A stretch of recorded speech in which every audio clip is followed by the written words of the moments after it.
So I guess something that a lot of people are thinking about right now is what now for Lando Norris? I'd say on the whole, Lando had a pretty good race weekend at Qatar. He came away with a podium and a decent haul of points, but undeniably, he is gutted for losing out to Piastri in that sprint race and allowing Piastri to get that first place finish before he even did.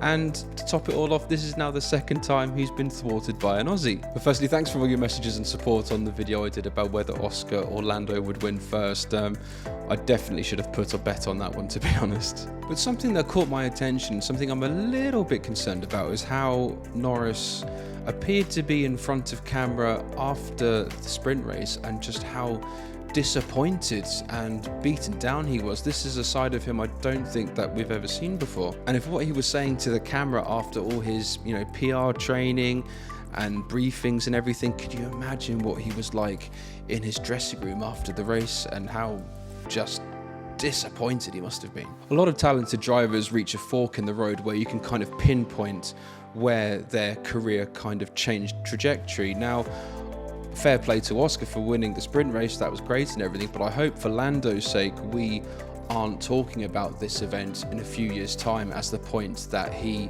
kind of just went off the rails and lost it all. We heard him talking about a lack of talent on his part, which I really don't think is the case, and also that he was left hurt from the mistakes he made in the race and not really seizing the opportunity properly. And I think you've really got to feel for Lando. I mean, he's been in the trenches now with McLaren for nearly 5 years, and he's been with them through thick and thin and all the ups and downs so far, and he's got to be thinking now, like, what else do I need to do to secure this win? But also he might be thinking, is McLaren even the right place for me at all? So this is really now the time for him to show this resilience that has helped him through his career so far and got him to the stage that he is at now, and also now to turn the pressure back onto Piastri, his rookie teammates. He's still a fair bit in front of Piastri in the Drivers' Championship, so I don't think he's got anything to worry about there.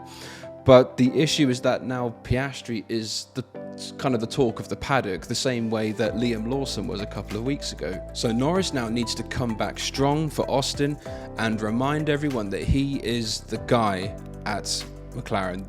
This is his team, because for him to be as rattled as he was by this kind of defeat to Piastri, this wasn't really a good look on his part at all, and he really needs to try and overcome this. And the beauty is, with Norris and Piastri, each driver ticks different boxes for McLaren. With Norris, you get that top level consistency. As long as his car holds up and he holds it together on track, he can deliver podium after podium, points after points consistently each race. But what's interesting is that although Piastri is a rookie, and yeah, he still has made mistakes, he isn't as consistent, but he shows these flashes of brilliance that we've seen every now and again that isn't so much of a common occurrence with Norris. So that is going to be really interesting to watch as the rest of the season develops. But also what's expected from each of them, from the team's perception and also the public perception, is very, very different.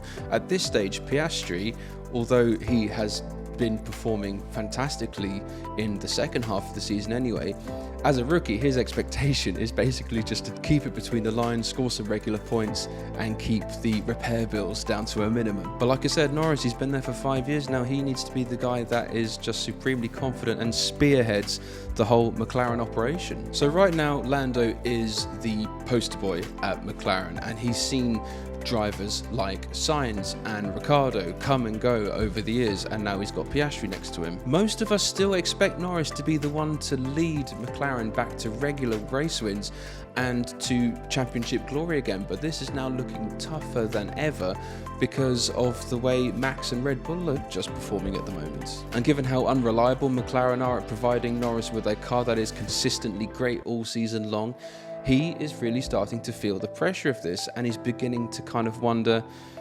how can I kind of deliver the big results here for this team if they're giving me a car which might be falling away at the start of the season but great at the end, or vice versa? And you totally understand how dejected he was after the race, because like I said, he's been in the trenches with McLaren for nearly 5 years. He's put in all those hours and effort of testing and to improve the car and all this work, and then in swoops this rookie to kind of snatch it away from you. And then there's got to be this frustration with McLaren as well, because in the last few years, McLaren have always talked big, but they have always sort of failed to deliver when it really kind of matters. And Lando has been kind of the main sufferer of this, because the talent is really there, we can see this, and he is just not being given the tools to do the job. And sometimes when he sees, you know, Max on the top of the podium and he's got Christian Horner there and all the Red Bull guys celebrating, he's got to go back to his trailer and look himself in the mirror and think,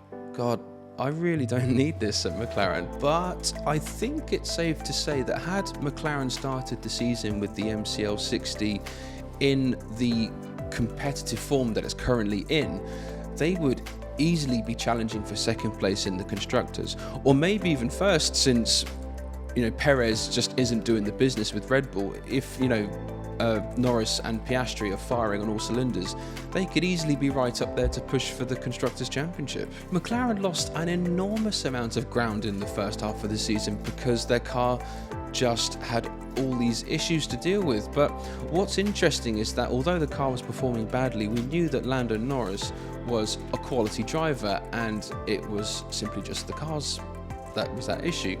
But with Piastri, he was a unknown entity in the car. We didn't know how he was. He was just coming off the back of all this drama with Alpine, and you know, the first half of the season, you look at Piastri's results and it's not really that amazing, to be honest. And I think at the time there were questions as to whether McLaren had really made the right decision here. But then it all came good at the British Grand Prix once all the updates had arrived.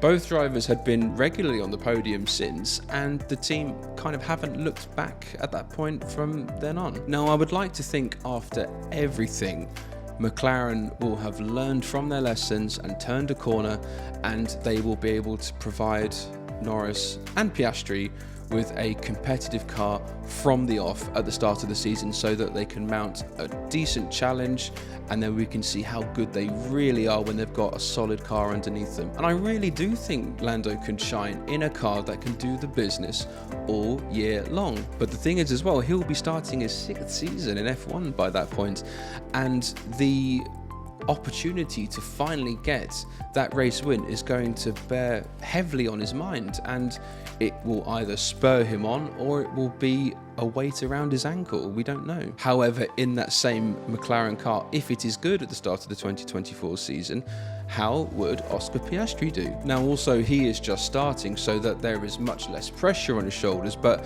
he would also have a lot more freedom just to go out there and drive and not have any just pressure and expectations of him, except at the Australian Grand Prix. That is going to be insane next year. Now, let's say McLaren created an absolute monster for 2024 and scored a run of, say, 5-1-2 finishes at the start of the season, with Lando winning everything. If Oscar was right behind him scoring those second places, no one would be saying that Oscar isn't doing a good job and why isn't he winning, etc, etc. They would just say, yep, Oscar's doing his job as the newer driver, he's filling his boots, and he's right up there with Lando Norris. Happy days. But the thing is, for McLaren to really mount a challenge for next year, they need to have a season without any setbacks, and they have had setbacks aplenty in the last few years. But the bottom line is, he always presents himself as the McLaren guy, and that he will be there through thick and thin. I mean, that might have something to do with the length of his contract, as that is quite long, but he is just known to be there because he is the team leader now at this stage. Now, I say this because being very calm, cool and collected in interviews and everything, we've often seen him be quite fiery on the team radio during the race, and this kind of leads me to think, what is he really thinking? And when you talk about Lando Norris, it is very difficult to ignore the attention that he's kind of getting from other teams in the driver market. And you know, there's plenty of guys out there, particularly Red Bull, who he's had apparently flirtings with, and there's been a lot of rumours about a drive for him in the future there. He's got to be looking at what he's got at McLaren and looking at what he's got at Red Bull, and he's got to be thinking, that is my kind of fast track to success a little bit. But the other thing is, right now, if he was rattled by Oscar getting that win rather than him in a sprint race, by the way, not an actual Grand Prix, how the hell is he going to deal with the outright savagery from the Max Verstappen and Red Bull show? He's gonna have a seriously hard time coping with that, I think. But the thing is, right now, that's all speculation. But the fact is, right now, Lando Norris, his stock is high, he's a wanted man, and he needs to work on preserving this or even increasing it for when 2025 rolls around. A strong finish to 2023 followed by a consistent and high-performing 2024 where he shows leadership and resilience and the ability to just pick himself up and press forward. If he applies that to himself, then surely he can kind of go anywhere he wants in 2025 by that stage. And also as well, if he soundly beats Oscar, then that is just going to be the cherry on the cake as well. And this could then potentially lead him to a big contract with, say, Red Bull or Ferrari, or even perhaps start looking at an extension with McLaren if they start to come good as well. Now, on the other hand, if he doesn't pick himself up properly after Qatar, and we start to see Oscar get the better of him for the remainder of the year, then the perception of Lando at the start of 2024 is going to look very different indeed, and he might find that those offers coming in from the bigger teams around him might start to pull away, or the numbers might start looking smaller altogether. Let's say hypothetically, if Oscar absolutely smashes it in 2024 and Lando really kind of takes a dive and we sort of see him start to fall off and his confidence wane, he might find teams like Red Bull kind of going, actually, do you know what, we're not really interested anymore. But despite what happens, good or bad, I think there's a possibility now he's thinking,